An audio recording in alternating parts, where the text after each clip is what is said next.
So many of you have asked how you can go about knowing how big a solar system you need. And that's a complicated question with a very easy answer and a very complex answer. Now, I've talked a little bit in the past about going through and looking at your meter to determine what your whole home usage is.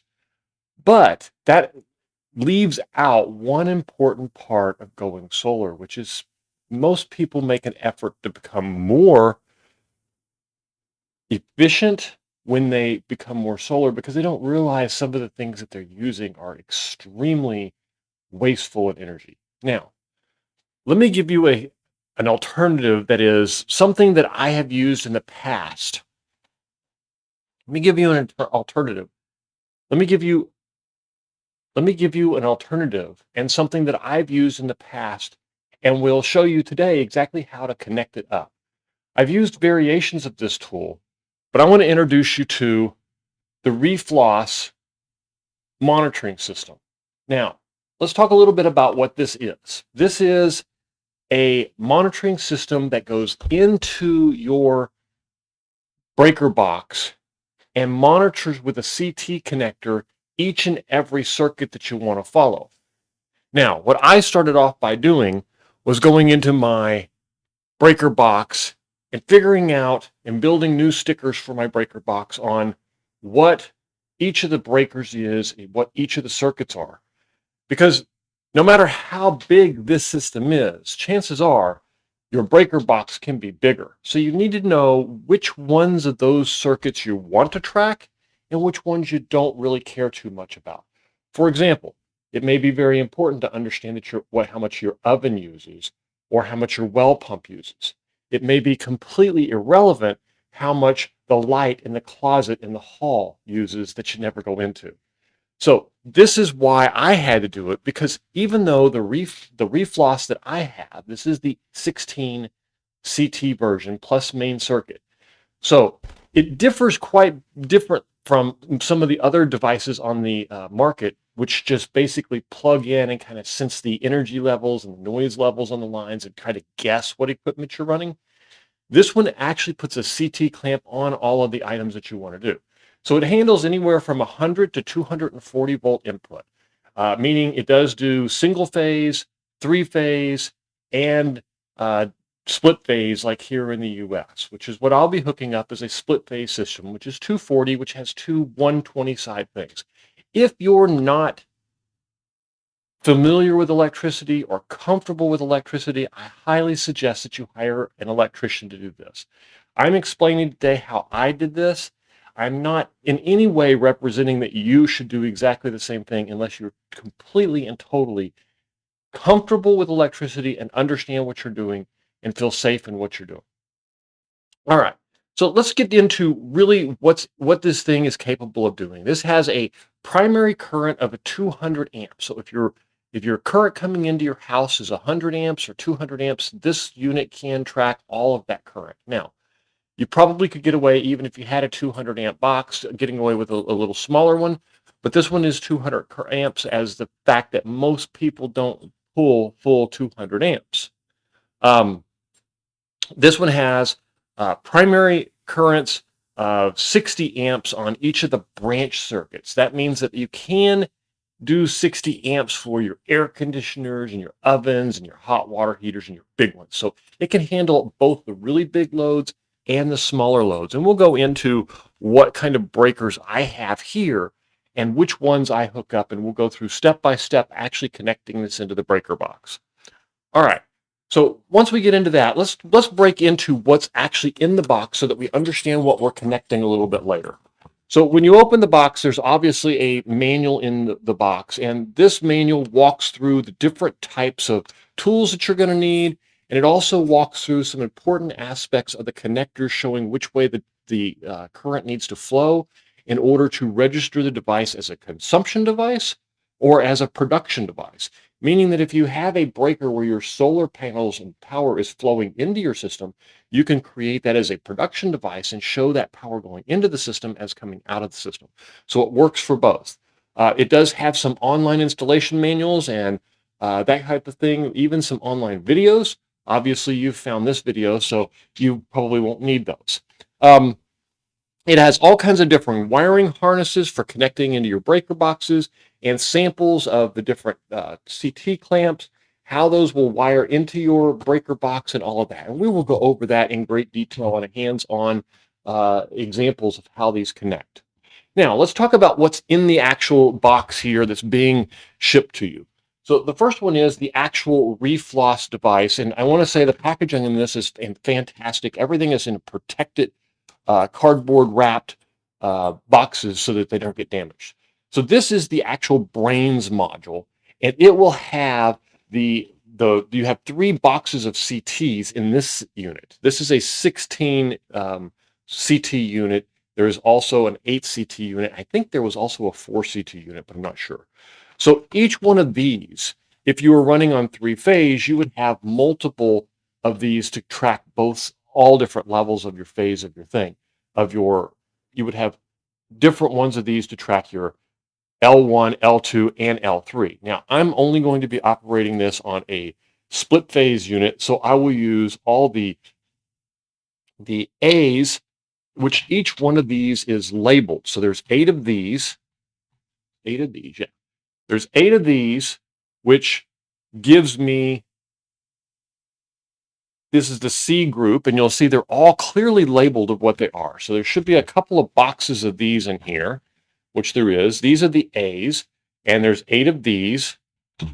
And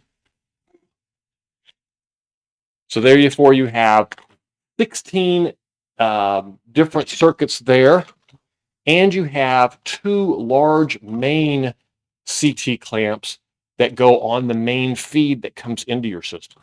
So you cover the main feed to your system so that you have all of the power, and then you'll cover each circuit so that you can truly understand what each of your circuits is using, how that electricity affects your usage, and then later we can use that to gauge what type of solar system you will need, how big it will need to be, how much batteries you're going to need, and it'll even give you an idea of day usage versus evening usage, as we will connect this directly to Home Assistant so that we can build reports and understand the usage that we need.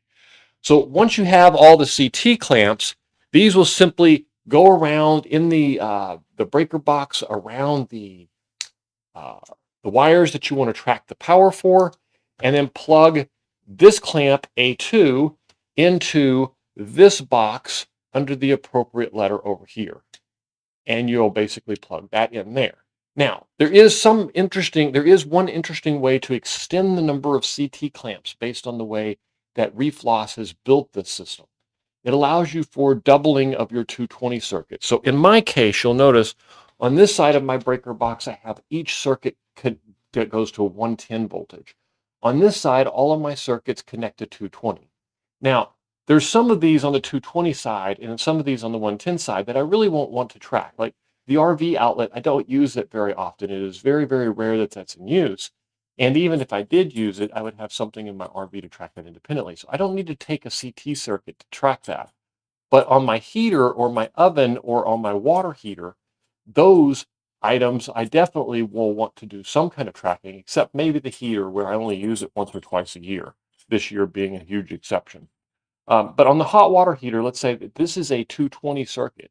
So instead of putting 2 CTs on it to track the L1 and track L2, they have a way to conserve your CT, since there is only 16 and I have 30 different circuits here. So I have 15 on this side and actually 1, 2, 3, 4, 5, 6 on this side, which gives me 21 circuits. I will need to eliminate some of these. Now, one way to eliminate it is these should use 2 circuits, but if I only put 1 on here, they do allow you to double it in the software, and we'll walk through that configuration and how that works. Anyway, the first important thing is to realize to go through all of your circuits, identify them before you take anything apart, before you start anywhere, find out where all your breakers go, label everything clearly so that we get a good starting point, and then we can decide from there what you need to do to build your solar system. All right. I say we get into the actual installation at this point. You have a module box here. You have individual CTs to track each of the individual lines, and you have the main CTs which track the main usage coming into your system from the grid. One thing that the manual covers that is very useful is that in addition to allowing you to track each of your CT circuits with one of these clamps, is they have a way to allow you to double on your 220 circuits to double the usage of this. Therefore, you only have to take one CT circuit to get a very close estimate of how much power is flowing out of that 220. It won't be exactly precise, because in order to get exactly precise, you will need to put a CT circuit on both the L1 and the L2. But it does make for a really convenient way to turn a 220 into one CT circuit as opposed to two. Because with this, we have 30 in a box, in a 200 amp box like I have here. There are 30 independent circuits on this side and 30 independent circuits on this side. It just so happens on this side, on the 220 side, all of these use two, one from the L1 side and one from the L2 side.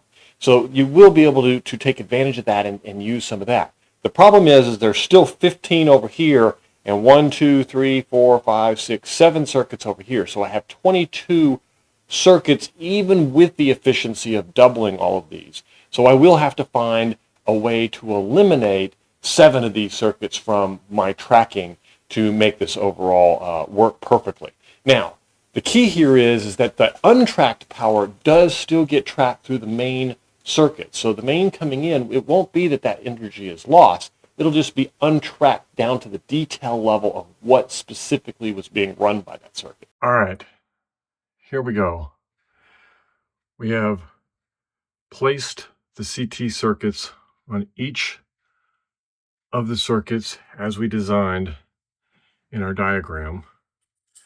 I've left the sense in place and put the reflex here. Now I've got to tidy up the wires and get it all tied up. On the 240 side, I have 1, 2, 3, 4 sensors that will allow me to track these top 4 breakers. The bottom 2 are no big deal. This one's just the meter itself, and this one's the RV plug. So dryer, AC, heater. Oh, heater I skipped. I need the oven and the heater. So the first 4, 2, 3, and this one is 4. Now that we have all of that wired up, everything's good, everything's tight. Now let's tidy it up a little bit. Let's clean it all up, but let's make sure we note where these go.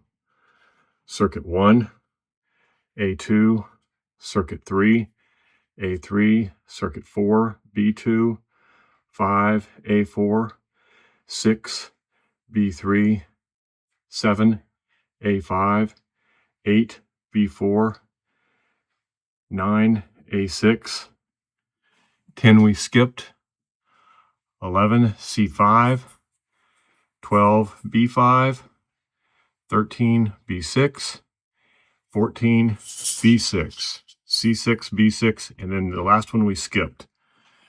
Over here it's C1, C2, C3, and C4 up here. We have L on the left side and R, or L2 on the right side. L1 on the left side and A and B1 on the right side. That gives us L1, L2. All right, now we do some cleanup. All right, now that I've got all the circuits on here and everything seems to be working really well, I did want to go over one thing that I ran into that you might want to be aware of. On these 220s, when you choose to double them, if a lot of 220 outlets, let's say a dryer, has a heating element that uses both of the 220s, but it also has a motor that turns the dryer that only uses one of the L1 or the L2. And in my case, this one, C2, is my dryer. And when the dryer heats, it shows the power. But when it just tumbles and the heating element is not on, it shows 0 usage. This is where it will be inaccurate, and there's nothing really you can do about it other than put 2 CT clamps on this, and that is why it's important to know, if you're going to use it this way, that you may have either over usage from putting it on the one that has that motor running all the time and it's doubled, or not putting it on there and having it not show at all. The other glaring thing that I've ran into, the rest of this was very easy. It works really, really well. I love the way it links right into Home Assistant. The only other problem I'm running into, and you can see the cable management here turned out pretty good for the most part, until I get down to the very bottom here. Now, this part I haven't even attempted yet, and I've got to figure out how I'm going to do it. But that is a lot of extra wire, and so I've got to figure out how I am going to clean that up. My suspicion is if I pull it all out and I start zip tying it together, there'll just be a couple of big bundles like this one here that just kind of run and then go into this. So it looks a lot worse than it is. But let's not pretend that it isn't an issue. Unfortunately, all of these wires do create some wiring issues inside your panel.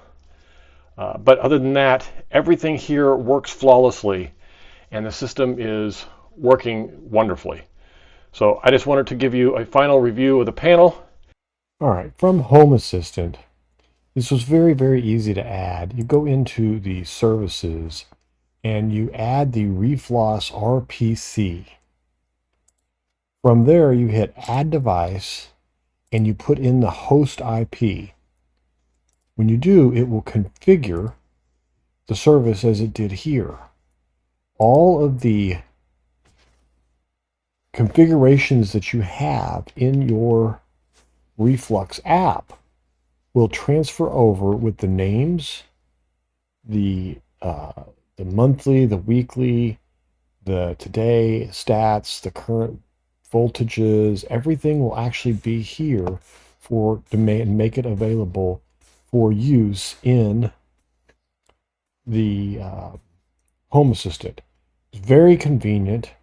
It even gives you a check for the latest firmware, a way to reboot the system, a way to validate that it is connected to the cloud, and if reset is required after it does upgrades and stuff.